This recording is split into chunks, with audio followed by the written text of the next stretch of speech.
Sampai total berapa APK, Bu? Ya banyak, nggak bisa kehitung. Nggak bisa kehitung, saking nggak bisa kehitungnya. Nah, dan dari situ solusi apa yang Ibu dulu cari itu? Ya itu awalnya jual aset itu. Sampai jual aset? Nggak bisa, ambil lagi, Oh, sampai ada hampir 30 30. pinjol.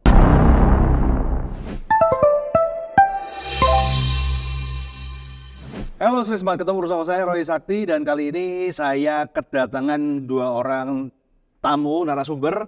Beliau ini adalah korban dari pinjol ya. Korban dari pinjol yang awalnya terpuruk tapi sempat kita bantu sama tim kita. Dan hari ini mereka mau share tentang pengalaman mereka untuk menginspirasi teman-teman yang lain di seluruh Indonesia. Bagi Anda para korban-korban pinjol, jangan takut. Jangan sampai bunuh diri ya, karena korbannya banyak orang ketakutan dan bahayanya adalah kadang-kadang di tengah masalah itu masih ada orang yang tidak bertanggung jawab untuk mengambil kesempatan dalam kesempitan. Nah, ini kita share. Selamat pagi ya dengan Bu siapa? Lian ya. Iya. Bu Lian, kemudian dengan Bu Sari. Sari. Oke. Jadi teman-teman, beliau ini kebetulan ada di kota kita, jadi kita bisa share di sini. Saya mau ke Bu Sari dulu. Bu, awal mula Anda kena pinjol itu kenapa sih? Awal mulanya, pertama kali itu? Awal mula kan waktu itu sekolah lagi daring. Oke, Ibu profesinya sebagai Ibu rumah tangga. ibu rumah tangga. Terus? Nah suami bekerja serabutan. Terus gajinya juga mau beli langsung itu enggak. Akhirnya kita ambil di salah satu tempat. Ya. Legal atau ilegal dulu? Pertama? Legal. Legal ya, oke. Ngambil berapa itu? Pertama kalinya itu ngambil berapa itu? 1. Lu enggak, dapatnya berapa pencairannya? 4 juta. 4 juta, oke. Dengan angsuran? Angsuran 400.000. 400.000. Saat itu sanggup bayar nggak itu ya?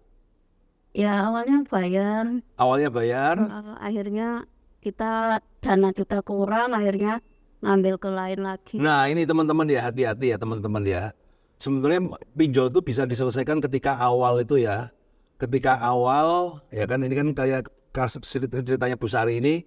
Beliau kena masalah ya kan, utang 4 juta, angsuran 400.000, awalnya bisa bayar, kemudian nggak mampu bayar. Sebenarnya kalau nggak mampu bayar kemudian dimacetkan kan dari situ udah beres toh Bu.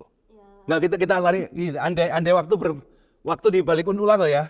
Ya kan, ketika itu kemudian udah start macetin aja lah, ngadepi debt collector lah, pasti masalah udah beres. Cuman itu ya nggak mungkin seperti itu ya. Yang terjadi adalah ibu ngambil angsuran lagi itu kan? Iya, ambil ke lain lagi. Ambil ke lain lagi, pinjol ke lain lagi, kemudian beranak pinak itu pasti. Iya, akhirnya ke lain Oke. lagi. Sampai total berapa APK Bu? Ya banyak, nggak bisa kehitung. Nggak bisa kehitung, saking nggak bisa kehitungnya. Nah, dan dari situ solusi apa yang ibu dulu cari itu? Ya itu awalnya jual aset itu. Sampai jual aset? Iya. Waduh, sayang sekali. Sempat stres juga. Iya. Oke. Berarti aset kejual harga berapa tuh, Pak?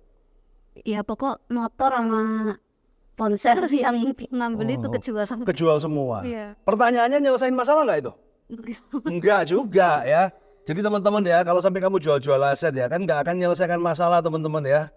Karena pinjol tuh udah kayak apalagi udah buahnya ya, mulai dari legal, ilegal. Oke. Sekarang saya ke Bulian dulu deh. Bulian, awal mulanya bersentuhan dengan pinjol itu gimana?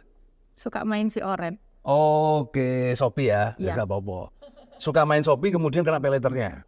Enggak? Paylater itu dikit. Dikit. Terus kok tiba-tiba muncul es pinjam. Es pinjam, oke. Tambah limit dikit. Limit dikit. Coba. Lah kok enak. Nah, Iya, terus ya itu keterusan. Keterusan, ya. Habis bayar diambil lagi, habis diambil bayar lagi, dibayar lagi. menjadi kecanduan ya. Dan lama-lama mulai membesar ya. Membesarnya itu enggak, membesarnya itu karena saya itu kan ada pinjaman mobil. Yang lain ya.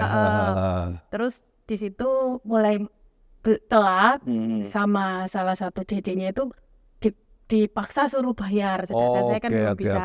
Terus disuruh pinjam-pinjol. Oke. Saya bilang jangan menambah masalah saya dengan Oke. masalah, saya gitu. Iya. Jadi gini teman-teman ya. Jadi saya tampilkan dua narasumber ini karena ini dua penjelasan yang berbeda.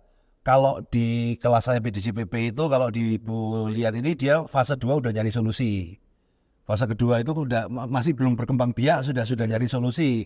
Kalau Ibu ini sudah fase 4 baru istilahnya kan udah rentet semua, jamur semua, baru cari solusi teman-teman. Nah, itulah kenapa teman-teman ya, jangan sampai hancur lebur dulu, kemudian istilahnya kemudian baru cari solusinya ketika sudah hancur. Harusnya ketika masih awal. Sebenarnya kan kalau awal itu dimacetin, ya kita macet deh. Ya misalnya kan 4 juta dimacetin. Ya mungkin diteror kan, dibeli cuma 1 kan errornya kan. Tapi pelan-pelan kita uang nabung, kemudian 4 juta kita nego, itu kan harusnya bisa. Kalau seperti itu, cuman kan kadang ya nggak ada. Kita nggak pernah diajarin cara ngurusin pinjol kan. Nah sekarang jadi Bu Lian ini ketemu dengan tim kita itu kapan itu? Sekitar 2 bulan yang lalu. Oke. Dengan posisi utang, jadi gini teman-teman ya, saya punya beberapa tim ya, jadi yang sebenarnya ini adalah hal yang kontroversial, yaitu joki pinjol. Ya which is sebenarnya di luaran sana itu joki pinjol itu banyak macamnya, banyak aneka rupa, dan saya bilang 80% itu mengarahnya pada penipuan ya. Jarang-jarang joki pinjol itu yang amanah itu ya paling cuma 10-20%. Cuman problemnya ya gara-gara kebanyakan ini akhirnya adalah joki-joki yang sebenarnya berkualitas malah menjadi kacau ya. Nah, jadi ceritakan, kenal tim itu dari mana? Awalnya kan saya disuruh pinjam itu Iya. Julo. Julo itu ngambil senilai cicilan. Iya. Nggak bisa, ambil lagi. Oh. Sampai ada hampir 30 pinjol. Itu kamu ngambil semua? Ya, Approval semua? ya. Waduh, luar biasa 30. Terus, Itu kalau total angsurannya pernah itu nggak? Kalau 30 itu diangsur semua itu sebulan berapa? Sebulan berapa? sekitar 37. 37 juta. Penghasilannya berapa? Penghasilan sih ya karena waktu itu macet, ya kerjaan saya macet, jadi ya nggak ada penghasilan. Nggak ada penghasilan, tapi angsuran 37 Iya. juta ya kan, luar biasa ya. Orang Indonesia itu luar biasa ya kan. Di saat orang luar itu mikirkan bagaimana mendarat ke bulan, kita itu bisa bertahan dari bulan ke bulan ya. Tepor kepepet. Nah terus gimana tuh? Terus buka-buka ada iklan joki itu di Instagram. Oke. Saya coba chat. Terus dia bilang ada biaya amunisi. Biaya amunisi. Apa yang dijanjikan pada oknum joki itu? Itu memberi dana talangan Oke. dengan akun fake. Dengan akun fake. Iya. Jadi nggak pakai data Anda, pakai Ya. datanya orang lain. Ya. Oke. Terus di situ ada beberapa daftar harga. Waduh, list ya. Ya, listnya. Servisnya. Mulai dari talangan uang 10 juta minimal sampai 200 juta. Oke. Tuh, ada amunisinya masing-masing. Ya. Saya coba yang 1 juta waktu 1 itu. juta. Itu Ada transfer? ya saya transfer. Transfer 1 Tapi juta. sebelumnya tuh saya pikir dulu, oke lah, kalau ini bohong, Ya nipu, sudah saya lah. kehilangan Oh, ya 1 udah. juta. Saya kasih 1 juta. Ternyata dalam 5 jam atau 6 jam itu saya di WA lagi, Ya. suruh transfer lagi. Ini sudah cair tapi harus Loh, ada loh. dana gitu, suruh transfer berapa. Katanya sudah cair, Tapi nggak bisa dicairkan nggak karena bisa dicairkan. kurang gitu. Kurang. Suruh transfer lagi. Oke. 1.890.000. 1.800.000. Ya. Kamu transfer nggak? Tak transfer. Luar biasa. Habis itu ketika minta lagi, Loh, kok tuman ya kan? minta lagi Kok tapi saya tuman? udah nggak mau. Iya. Dan kemudian ada hasil dari kamu transfer yang total Nggak. hampir 3 juta itu nggak ada. Jadi teman-teman hati-hati ya. Joki pinjol itu memang sudah banyak oknumnya daripada yang benar. Nanti kalau benar tinggal nanti kontak di grup ya. Ini kita ada. Nah, kemudian setelah itu kapok. Kemudian akhirnya ketemu tim kita itu kok Saya berani mencoba. Saya cari di YouTube joki Oh, pinjol itu. oke. Sebelumnya saya googling Oh, apa iya, sih itu iya. joki pinjol. Oke. Terus saya searching di YouTube, Oh, iya. ketemu Pak Roy. Oh, ketemu video saya ya. Iya. Terus kontak. Iya, terus kontak itu. Oke. Nah, jadi kan saya ada tim di bawah. Jadi kan gini teman-teman ceritanya ya. joki pinjol itu kan banyak yang oknum toh. Akhirnya kan tak pilihin tuh, tak pilih salah satu mana yang bener apa enggak. Itu awalnya juga saya juga skeptis juga joki pinjol kan. Nah ketemulah dengan tim saya ini dan saya tes ternyata amanah. Nah cuman kan memang di antara 10 itu paling yang amanah cuma 1-2 lah. Nah cuman akhirnya ya ketemu jalan. Nah setelah dari situ apa yang dilakukan kita nggak usah ngomong spesifik aja kan. Ketika ketemu ngobrol, nah kemudian kita bantu ya. Iya. Singkat cerita kita bantu. Kalau caranya kita nggak bisa publish di sini, betul ya bos ya? Jangan dipublish ya, jangan.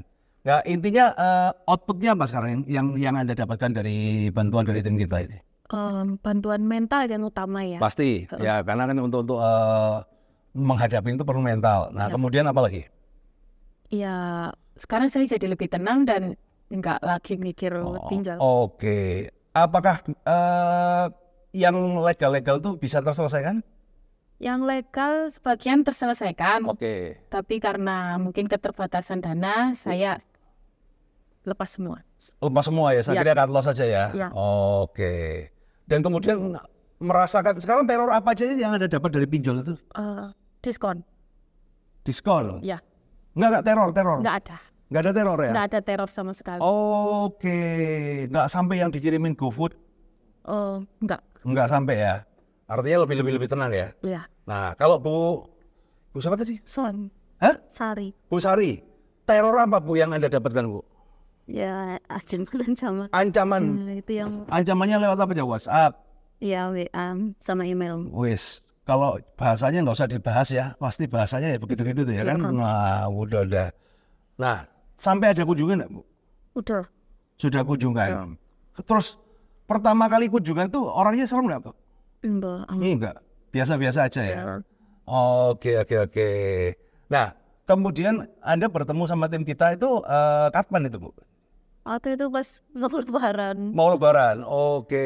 Ya, terus dikasih tahu, utamakan keluarga. Ini mau lebaran. Kasihan anak-anak sampean. Ya. Intinya. Akhirnya kita diputuskan untuk cut loss ya Bu ya? Iya. Cut loss. Akhirnya dipikir-pikir iya juga. Itu saya kan sempat stres Om. Oke. Hampir gak karuan lah intinya. Anak jadi kena omel-omel. Ya. Jadi teman-teman sebenarnya menyelesaikan pinjol itu gampang. Kata kuncinya rai gede aja lah. Yes. Rai gede aja beres. Nggak akan kalau sampai orang, karena pinjol itu menakutkan tapi tidak mematikan. Karena tanpa jaminannya. Secara hukum memang seperti itu. Nah kemudian setelah itu setelah berani gitu kan. Kemudian menghadapi mereka gimana Bu? Ada tips nggak? Ya itu untungnya datangnya pas saya udah ketemu. Oh sudah paham ya? Ya Sudah paham ilmu pinjolnya dan kemudian akhirnya bisa menghadapi ya? Iya. Nah oke. Jadi teman-teman, jadi ini adalah sharing dari mereka berdua ya. Jadi semoga ini bisa menginspirasi ya. Sebenarnya nggak perlu ketakutan Anda, takut nanti diteror. Ya teror itu pastilah ya kan, anggap aja namanya kita nggak bayar toh. Tapi kan kalau ketakutan Anda sampai kadang-kadang itu imajinasinya yang terlalu bermain. Sampai akhirnya memutuskan untuk bunuh diri itu yang paling jangan sampai lah ya. Nah buat teman-teman yang mau misalnya Anda mencari jasa joki yang amanah, saya ada beberapa list partner saya di mana orangnya nggak berani muncul soalnya. Takut jadi kan. Tapi intinya saya selalu memberikan pertolongan, artinya kan memberikan yang amanah yang terbagus buat Anda seperti apa. Oke, kurang lebih seperti itu. Terima kasih Bu Lian sama Bu Sari. Semoga ceritanya bermanfaat dan bisa menginspirasi teman-teman lain supaya jangan takut sama yang pinjol. Hidupnya dihadapin aja lah ya. Oke, thank you.